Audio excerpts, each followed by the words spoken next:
hands. Take with you my blessings and the hope of the Empire.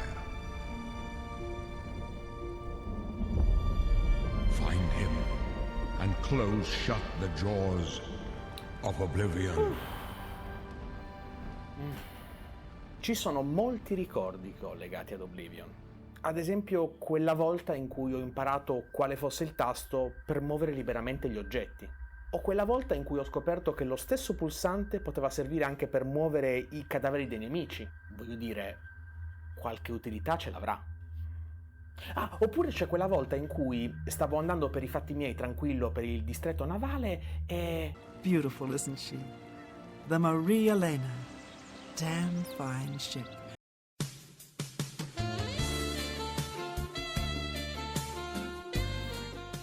e mi sono innamorato. So believe me when I tell you we don't like it when people snoop around in our affairs. Primo ufficiale Malvulis. Forse in fondo sono sempre stato un po' come Woody Allen. Mi innamoro sempre di quelle sbagliate. È anche vero che eravamo giovani. Ed è stato bellissimo. Fino a che non mi ha attaccato. E quindi sono stato costretto a ucciderla. Ma sia chiaro, tranquilli. La giustizia ha fatto il suo corso. Mi sono fatto 10 minuti di prigione. Poi ricordo che dopo 60 ore avevo ancora nell'inventario l'amuleto dei re. E non lo potevo neanche indossare. Il mondo sta per finire, mi aveva detto il re prima di crepare. Che fretta ci sarà poi la fine del mondo? Ma che fretta ci sarà? Joffrey potrà tranquillamente aspettare. Ricordo anche la prima volta che sono passato attraverso uno dei cancelli fiammeggianti di Oblivion. Sapete, quella cosa che dà il nome al gioco. Tutto rosso, fiammeggiante, lava dappertutto, mostri! Certo, tutto bellissimo. Fino a che non entri in una delle fortezze e hai l'impressione che i corridoi non portino da nessuna parte. Vuoi fare la tua quest in santa pace, ma all'improvviso sei nella casa che rende folli di Asterix e Obelix. Ecco, lo sportello 1 è al pian terreno, sul corridoio di destra entrando.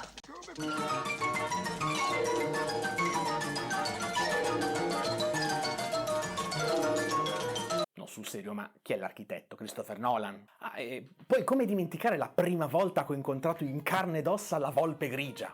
Ricordo benissimo che ho pensato, certo che è proprio basso. E poi ricordo quella volta in cui ho avuto la malaugurata idea di cercare Khajiit su Google e mi si è aperto Fur Affinity. Non vi dico cosa è successo quando ho cercato argoniane vogliose. Poi, che altro? Ah sì, c'è la mitica Alba.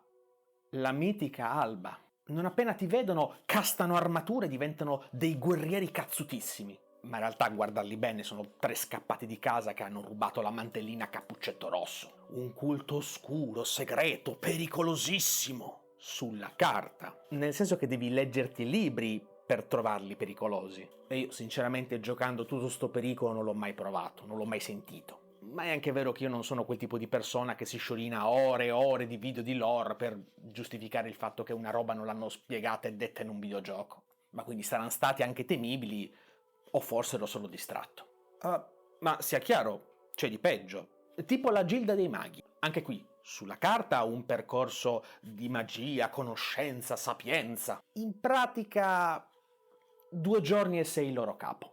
Oddio, a pensarci bene, tempo 2 giorni e puoi essere il campione di Cyrodiil, il mastino dell'arena, un assassino, l'arcimago. E già che ci sei puoi anche rubare la maschera della volpe grigia, così fai concorrenza a Celentano. 3 giorni e sei il campione. Hai vinto, you win the game, you won the game. E quindi sapete, con tutto questo parlare di Oblivion Remastered, mi ero proprio scordato che Oblivion è un po' una merda. E se tu tiri a lucido una merda, il massimo che ottieni è una merda lucidata. Oblivion è sicuramente uno di quei giochi che tengo più a fondo nel cuore. L'ho ciclicamente amato, odiato, poi di nuovo odiato, poi di nuovo amato e infine di nuovo odiato. Non è proprio un gioco di ruolo in senso stretto, ma non è neanche un action frenetico. È un po' tutto e un po' nulla. Però è anche un'ambientazione incredibile con una colonna sonora meravigliosa. Oblivion è un tramonto tinto di rosso sulla città imperiale. Ma Oblivion è anche 3 persone che si parlano addosso ripetendo greetings, greetings, greetings.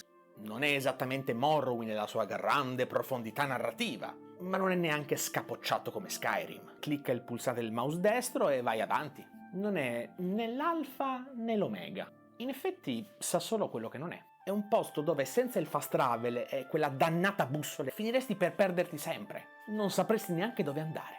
E sia chiaro, di robe belle ce ne sono tante in Oblivion.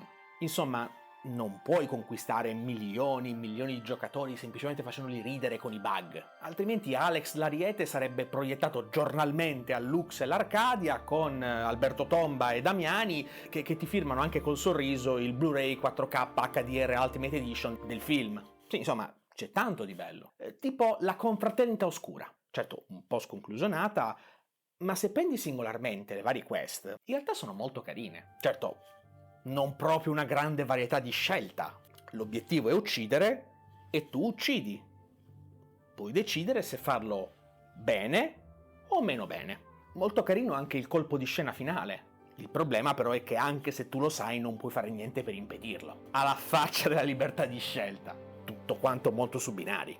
E poi ovviamente la colonna sonora di Jeremy Soule, che ricordo per la prima volta sentì utilizzata in tipo un gioco zozzo di RPG Maker. Un'atmosfera di pace e serenità. Riesce a creare proprio quel giusto modo per farti staccare per quel paio d'ore che devi giocare. Per quelle ore non esiste nessuna preoccupazione. Non esiste il mondo esterno, esisti solo tu e il gioco. E poi vabbè, le mod ovviamente. E lì ovviamente si aprirebbe una parentesi enorme. Pensate che io sono così tanto legato a Oblivion che qualche volta quando non riesco a dormire, al posto di mettermi i misteri di Maggia, Capri e Anna Capri parliamo di videogiochi, ciao Fraus, sapete cosa metto al posto di quello?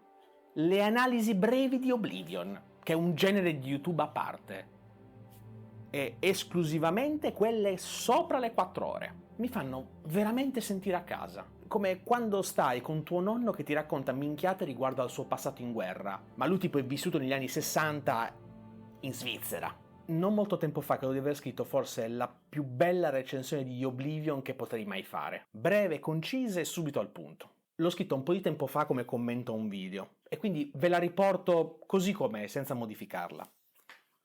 Con semplicità. Devo essere sincero, anche io voglio molto bene ad Oblivion, ma bene come si può volere a un amico che quando lo conoscevi si drogava di brutto, ma di nascosto, e che con gli anni si è deperito, ma quantomeno è rimasto in vita.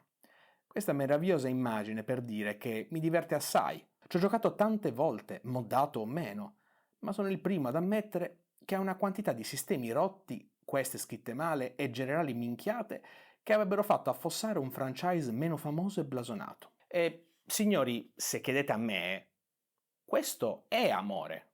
O quantomeno, se non è proprio amore, almeno non è un calesse.